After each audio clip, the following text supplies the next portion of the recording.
Assalamualaikum warahmatullahi wabarakatuh.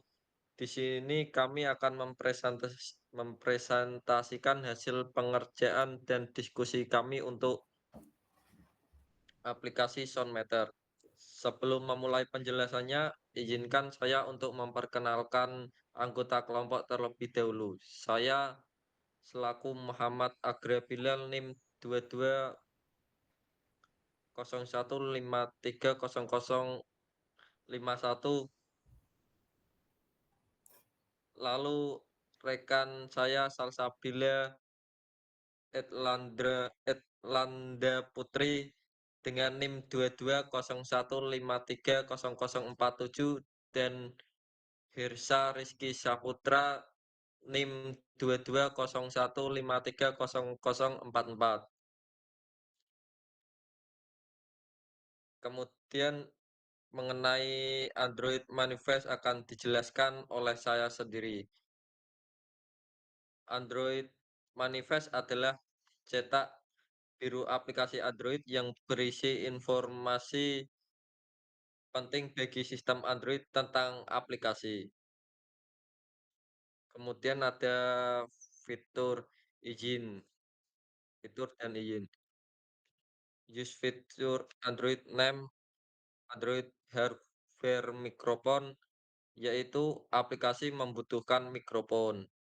Kemudian ada use permission Android, name Android permission on record audio untuk izin merekam audio. Kemudian ada use permission permission on wake lock untuk izin mencegah perangkat masuk ke mode tidur. Kemudian ada Android permission on foreground service, izin adalah izin untuk memulai layanan latar depan. Kemudian ada aplikasi, ada Android Allow Backup True adalah aplikasi bisa dicadangkan. Kemudian ada Android Data Extraction Rules dan Backup Rules adalah untuk aturan pencadangan dan ekstraksi data. Kemudian ada Android Icon, yaitu untuk icon aplikasi. Ada Android Label untuk nama aplikasi. Kemudian ada Android Support RTS RTL untuk mendukung tata letak RTL. Kemudian ada Android Theme untuk tema aplikasi. Kemudian ada tools target IP untuk IP level target. Kemudian ada activity. Android name main activity yaitu aktivitas utama aplikasi. Kemudian ada Android export through, yaitu komponen lain dapat memulai aplikasi ini. Kemudian ada Android theme, tema untuk aktivitas. Kemudian ada Android launch mode, hanya satu instan dari aktivitas yang diizinkan. Kemudian ada intent filter, yaitu filter yang filter maksud menunjukkan aktivitas peluncur utama aplikasi. Kemudian ada layanan atau servis.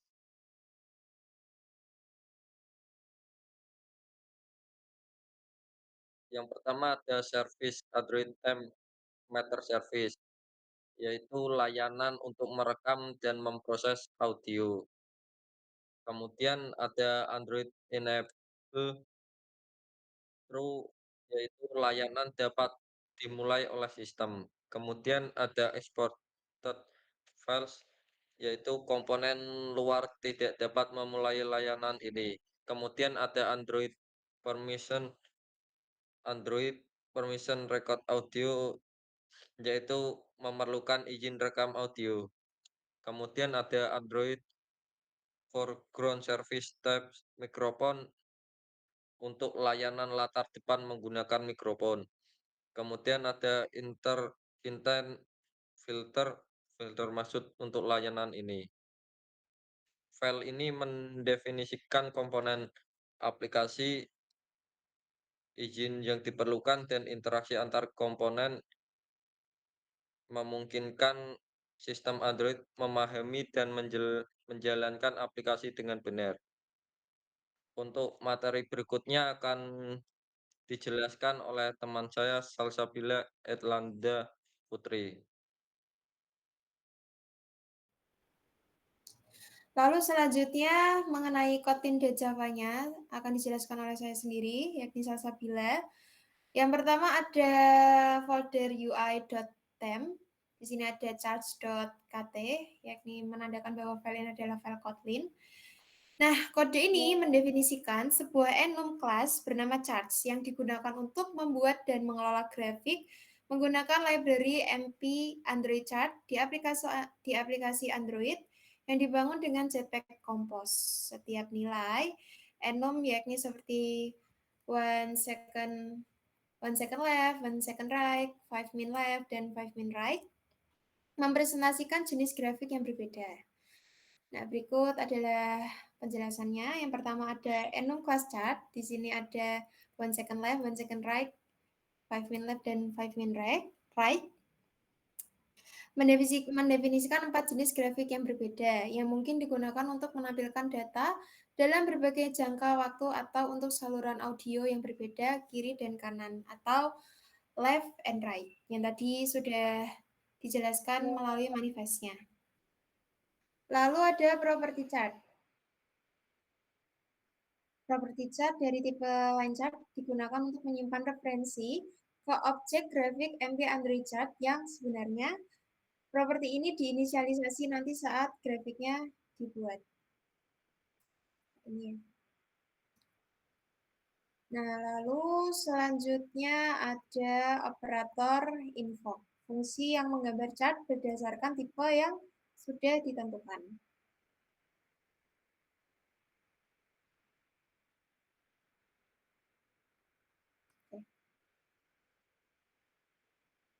Operator invoke didefinisikan sebagai fungsi composable. Bisa kita lihat yang di sini add composable. Nah, yang berarti dapat digunakan sebagai fungsi composable di dalam Jetpack Compose itu sendiri. Nah, fungsi ini mengambil 2 parameter. Yang pertama ada update trigger, yakni ini, dan modifier. Ya, yang ini. Nah, kalau update trigger itu nilai vote yang digunakan untuk memicu rekomposisi grafik. Sedangkan modifier sendiri adalah pengubah yang dapat digunakan untuk menyesuaikan tampilan grafik. Lalu selanjutnya ini ada menentukan jumlah maksimal entry berdasarkan tipe cat ada di sini. Terus selanjutnya ada mengenai membuat tampilan Android. Oke, di sini ya. Membuat tampilan Android. Nah, di dalam fungsi invoke tadi, Android View, yakni fungsi yang ini, codingan yang ini, Android View digunakan untuk membuat tampilan Android, dalam hal ini line chart, dan menyematkannya ke dalam hierarki Compose. Fungsi factory yang ada di sini digunakan untuk membuat instance line chart. Di dalam fungsi factory ini, grafik dikonfigurasi dengan berbagai pengaturan, seperti menonaktifkan sentuhan, menyembunyikan latar belakang kisi dan batas, mengatur background, warna background, menonaktifkan deskripsi, dan menyesuaikan sumbu-sumbu tertentu. Nah, set data awal dibuat dengan daftar entry yang kosong dan ditambahkan ke dalam grafik. Seperti itu. Ini ya chartnya. Datasetnya. Lalu ada untuk memperbarui grafik. Fungsi update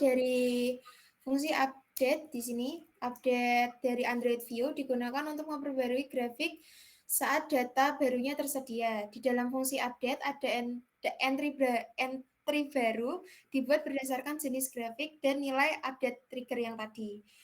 Entry baru ditambahkan ke set data dan entry lamanya dihapus jika jumlah entry melebihi jumlah maksimum yang diizinkan. Oke, lalu selanjutnya ada fungsi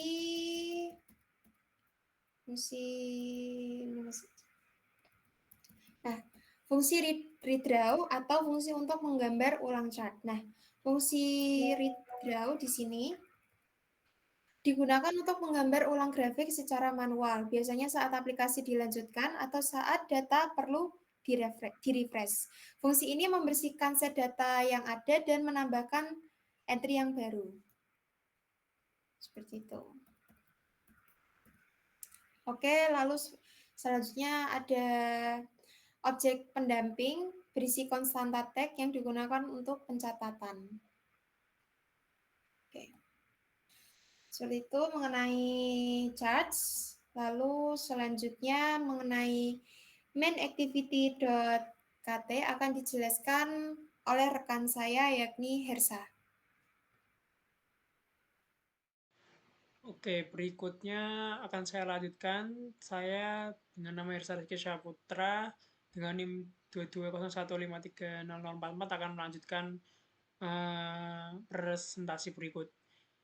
Saya akan menjelaskan tentang halaman main activity, yaitu adalah file kode sumber untuk aplikasi Android yang menggunakan bahasa pemrograman Kotlin. Untuk file ini berfungsi sebagai file utama dari SoundMeter tersebut yang dapat mengukur tingkat kebisingan suara dalam Decibel. Oke, yang pertama saya akan menjelaskan tentang impor-impornya. Impor di sini yaitu bagian awal yang terdapat sejumlah library maupun fungsi dari Android SDK dan Jetpack Compose, termasuk izin layout, ikon, material desain, dan coroutine. Terus berikutnya tentang main activity. Nah, di sini karena banyak saya akan menyingkat memberitahunya secara singkat. Berikutnya adalah tentang main activity. Ya, main activity di sini yaitu sebagai kelas utama yang mewarisi komponen activity yang berfungsi sebagai titik masuk aplikasi. Terus berikutnya ada companion object.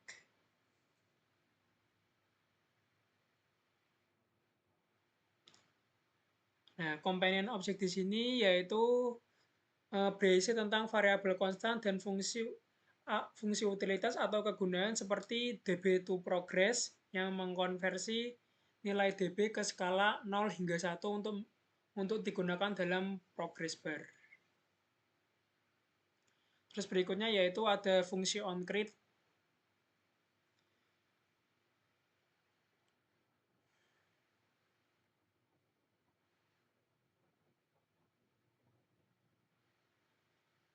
Fungsi onCreate di sini adalah tempat inisialisasi aktivitas dan komponen user interface yang menggunakan Jetpack Compose. Dan di sini aplikasi ini memeriksa izin record audio dan menginisialisasi layanan Meter Service untuk memulai merekam jika izin diberikan. Gitu. Terus berikutnya yaitu ada fungsi on pause dan on resume.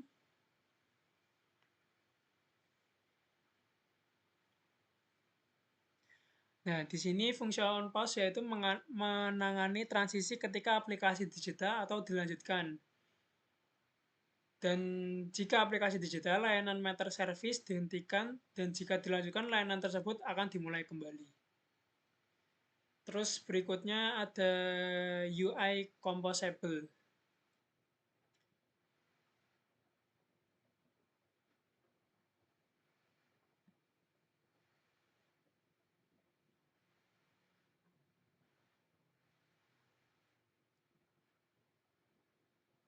Nah, di sini yaitu kode ini menggunakan Jetpack Compose untuk membangun UI aplikasinya. Dan berikutnya ada app content. Nah, app content di sini berfungsi sebagai pendefinisian struktur utama dari UI aplikasi yang terdapat dalam top up bar dengan tombol untuk memulai atau menghentikan perekaman suara. dan tab row untuk menavigasi antara tampilan last second dan 5 minutes history. Terus berikutnya ada fungsi on-site view dan 5-minute view. Nah, di sini mendefinisikan tampilan masing-masing tab. Untuk on-site view sendiri yaitu menampilkan data dari 1 detik terakhir, sedangkan 5-minute view menampilkan data dari 5 menit terakhir. Terus berikutnya ada left one-side view dan right one-side view.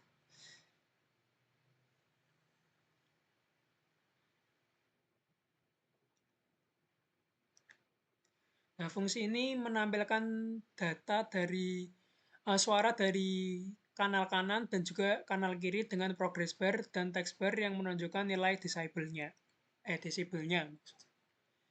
Terus berikutnya ada permission handling.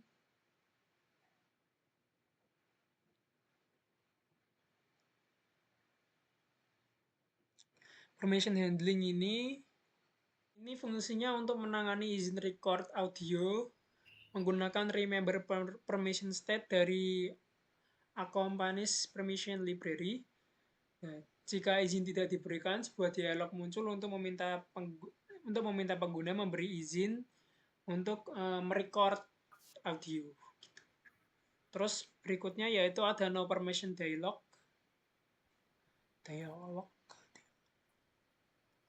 Nah, no permission dialog sendiri berfungsi untuk menampilkan dialog ketika izin belum diberikan dengan opsi untuk membuka pengaturan aplikasi atau menutup dialog. Terus berikutnya ada layanan Matter Service.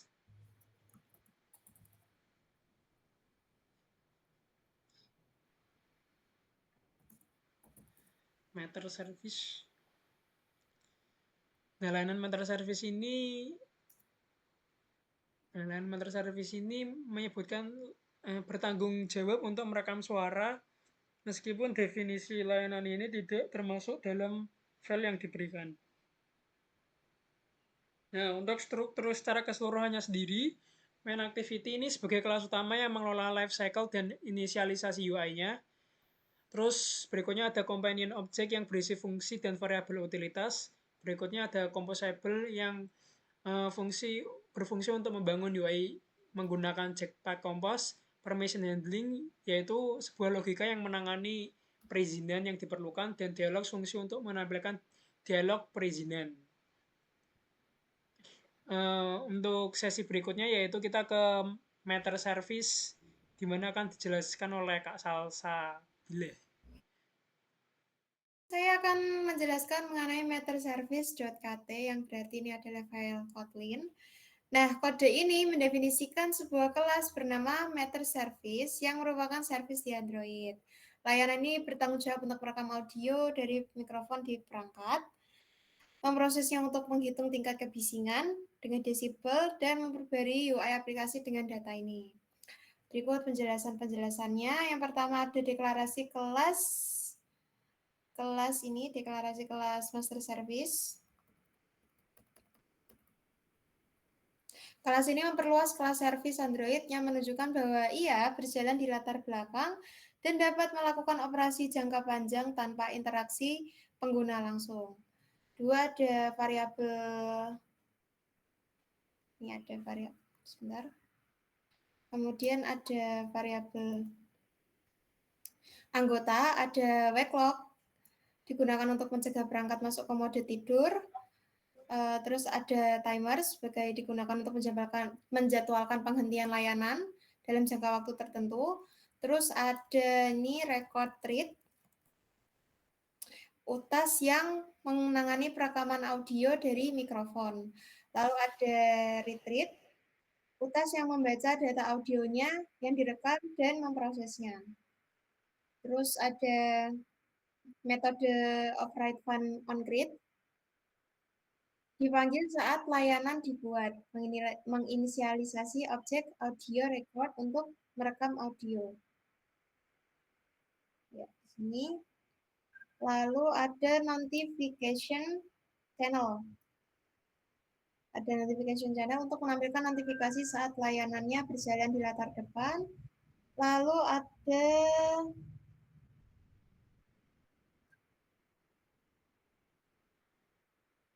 Oke. Lalu ada metode onstart. Ya, aku diikat-ikat ya. Pusing sekali.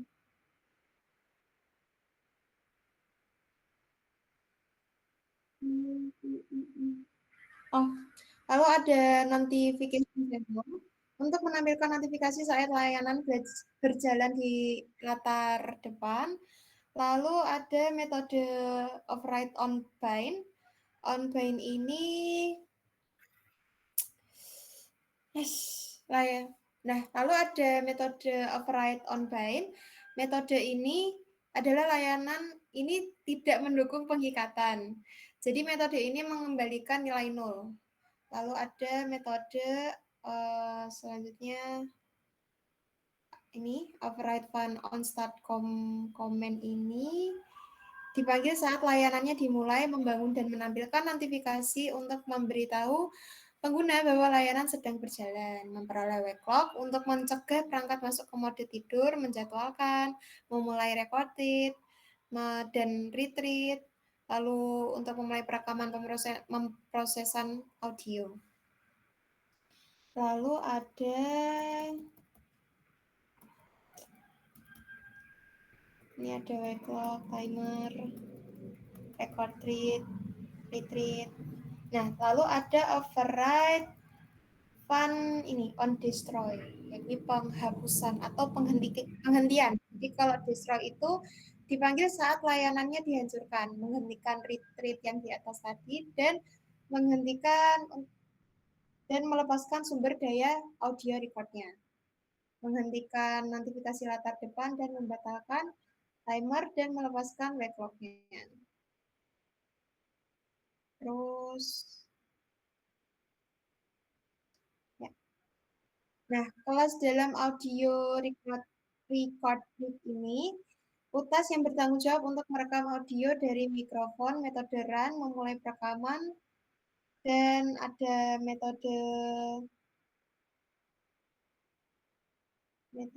stop recording. Ini metode pendingan. Ya Allah, kayak banget tulisannya.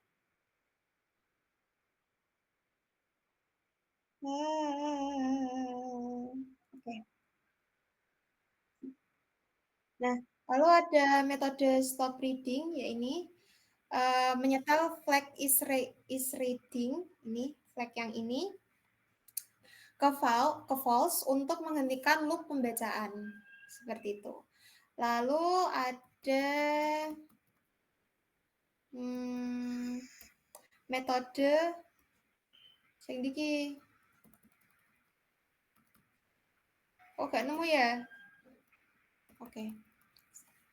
Nah, lalu ada metode private fun, read, left, right matter. Nah, metode ini membaca data audio dari objek audio record ini, memisahkannya menjadi saluran kiri dan kanan, dan mengubah nilai PCM menjadi desibel, memperbarui antrian data audio dengan nilai desibel yang dihitung.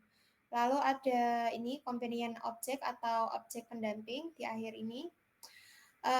Objek pendamping ini berisi konstanta dan variabel statis yang digunakan oleh layanan seperti sumber audio, laju sampel, konfigurasi saluran, format audio, ukuran buffer, dan ID saluran notifikasi.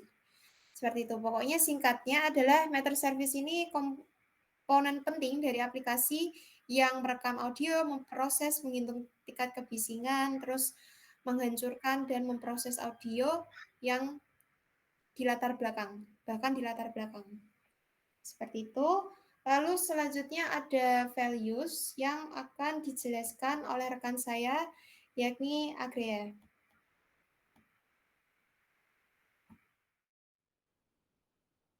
Berikut adalah codingan dari values KT. Objek values mengelola dan memproses data audio dalam aplikasi pengukur suara. Satu ada left queue dan req. yaitu untuk menyimpan nilai desibel untuk saluran audio kiri dan kanan. Kemudian ada last left dan last right, yaitu menyimpan nilai desibel terakhir dari antrian kiri dan kanan. Kemudian ada last sec left list dan last sec dB right list, menyimpan nilai desibel untuk detik terakhir untuk kedua saluran, digunakan untuk menghitung nilai maksimum. Kemudian ada left count dan right count, menghitung jumlah nilai yang ditambahkan ke daftar detik terakhir. Kemudian ada last 5 min dB left list dan last 5 min dB right list, menyimpan nilai desibel maksimum setiap 5 detik selama 5 menit terakhir untuk kedua saluran. Kemudian ada update queue, mengambil dan menambahkan nilai desibel baru ke antrian, melakukan downsampling data ke 60 Hz dan memfilter nilai negatif tak terhingga. Kemudian ada update last 5 min dB left dan update last 5 min dB right, yaitu untuk memperbarui daftar nilai 5 menit terakhir dengan nilai maksimum baru dan menghapus nilai terlama jika sudah penuh. Kemudian ada get max dB last sec, mengembalikan nilai desibel maksimum untuk detik terakhir dan memperbarui daftar nilai 5 menit terakhir. Kemudian ada get first from queue left dan get first from queue right, mengambil nilai desibel pertama dari antrian, menambahkannya ke daftar detik terakhir, memperbarui nilai akhir dan memperbarui daftar nilai 5 menit terakhir. Kemudian ada reset all untuk mengatur ulang semua variabel dan daftar ke nilai awalnya. Kemudian ada do sample to 60 Hz, melakukan downsampling array nilai desibel ke 60 Hz. Kemudian ada PCM top, yaitu untuk mengubah nilai PCM menjadi nilai desibel. Singkatnya, object values penting untuk mengelola dan memproses data audio dalam aplikasi pengukur suara, memungkinkan penyimpanan, pengembalian, dan manipulasi data audio secara efisien untuk menampilkan tingkat kebisingan dengan akurat.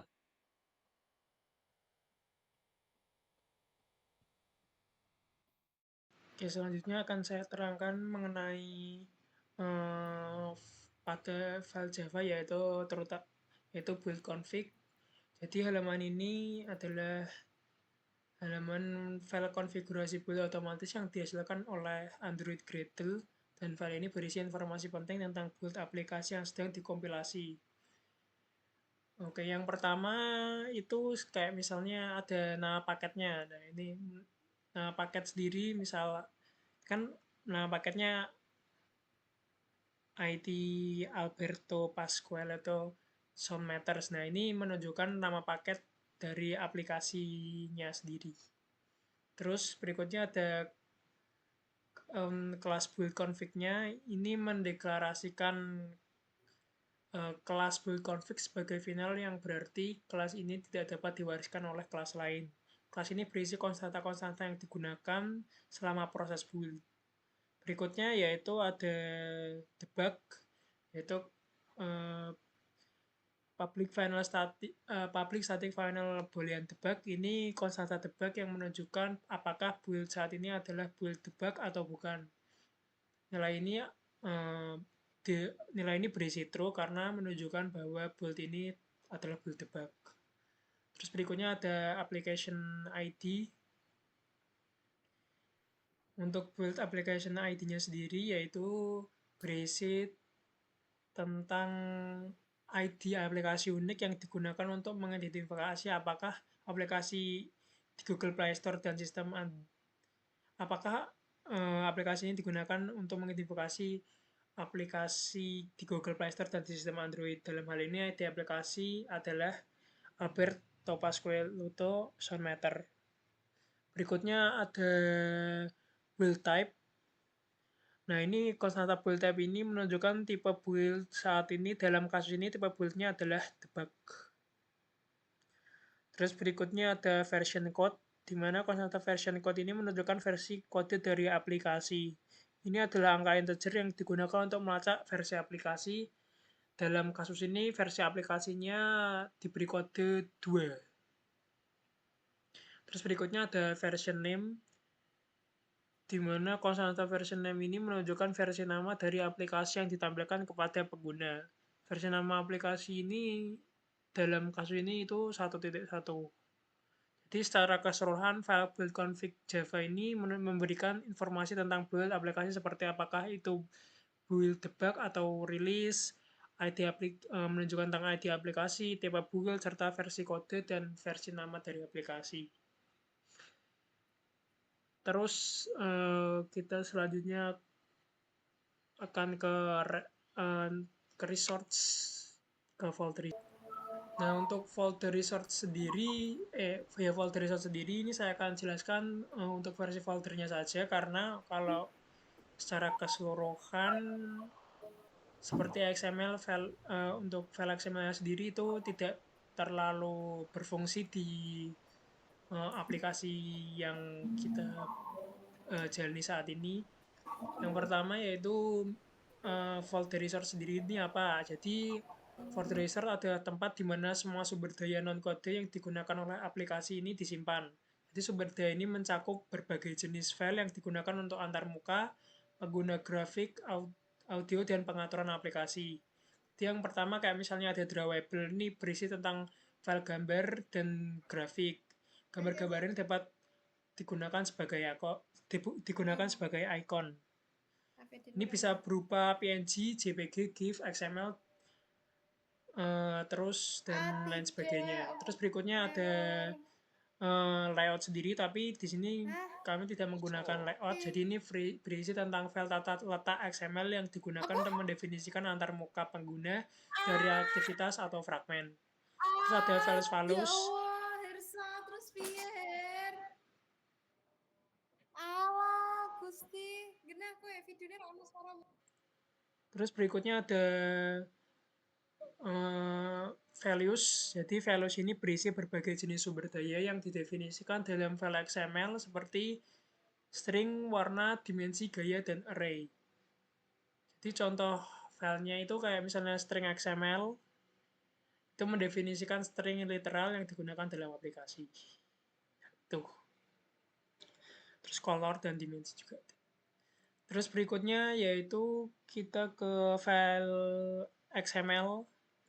Di file XML ini berisi file konfigurasi XML yang tidak termasuk dalam kategori lain seperti definisi, preferensi pengguna, contoh kayak misalnya preferensi XML dan sebagainya. Nah, jadi secara keseluruhan fungsi dari directory REST adalah untuk mengorganisir semua sumber daya non-code yang diperlukan untuk aplikasi Android. Dengan menggunakan directory REST, pengembang dapat memisahkan logika aplikasi dari sumber daya yang digunakan, membuat aplikasi lebih mudah diatur, dipelihara, dan diinternasionalkan. Itu. Yang terakhir, Gradle Script itu adalah sedangkan kita akan lanjut ke Gradle Script. Saya akan berfokus tentang apa itu build Gradle-nya sendiri. Jadi secara singkat, build Gradle ini adalah file inti dalam proyek Android yang mendefinisikan bagaimana aplikasi harus dibangun. Jadi file ini berisi kayak konfigurasi untuk proses build seperti dependensi dan informasi lain yang diperlukan untuk mengkompilasi, mengemas, dan menyebarkan aplikasi yang telah kita buat. Ke sini lali. Selanjutnya adalah pengaplikasian atau demo pada saat dijalankan di Android pribadi.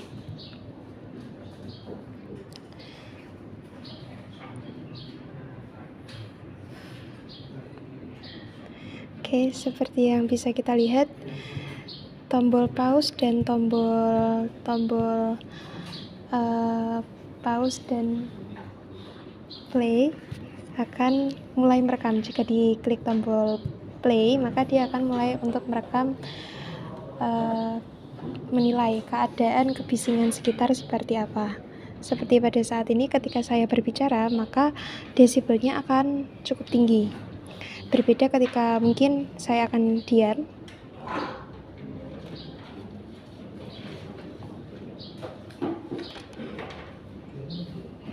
Desibelnya akan sedikit menurun ya. Karena kebisingan bukan hanya suara tapi juga lingkungan sekitar. Jadi kalau desibelnya benar-benar hanya ingin turun, harus ada di tempat yang sangat sepi. Oke. Nah, lalu di sebelah sini ada history. Lalu di sebelah sini ada history 5 menit ke 5 menit selama 5 menit. Seperti itu. Jadi ketika ini dijalankan, ini ada history tentang waktu tertentu yakni 5 menit. Nah, ketika saya keluar dari aplikasinya dan mulai masuk lagi ke aplikasinya, dia nanti akan mengulang dari awal. Ya, dari nol ya, seperti itu. Dan untuk karena ini aplikasi sudah meminta izin untuk dapat bisa berjalan di latar belakang atau ketika kita tidak sedang membuka aplikasinya, maka ketika semisal saya keluar dari aplikasi tanpa menghentikan, tanpa mouse, lalu saya masuk kembali, dia akan tetap jalan seperti itu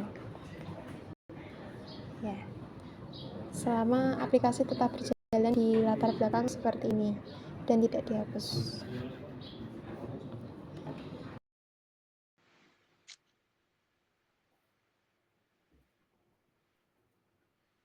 Sekian dari kelompok kami. Maaf jika ada kesalahan yang dilakukan. Semoga penjelasan kami dapat dipahami. Wassalamualaikum warahmatullahi wabarakatuh.